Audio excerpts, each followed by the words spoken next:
বনবিবির থান? ব্যাপারটা কি বলতো? ওই গ্রামের বাইরের দিকে যে বনটা আছে, ওখানে একটা বড় গাছ আছে।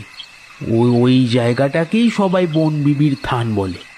ওখানে নাকি জঙ্গলের কোনো দেবী পাহারা দেয়, যাতে কেউ ওই জঙ্গলের ক্ষতি করতে না পারে। কেউ গাছ কাটতে গেলে ভয় পায় ওখানে, কিন্তু কিন্তু কি দেখে যে ভয় পেয়েছে তার বলতে পারে না। ব্যাং ডাকে ঘন ঘন, শীঘ্র হবে বিপদ। গাছে বলে বৃষ্টি যদি হয় চৈতে বৃষ্টি, কবে জানবে বর্ষা হবে।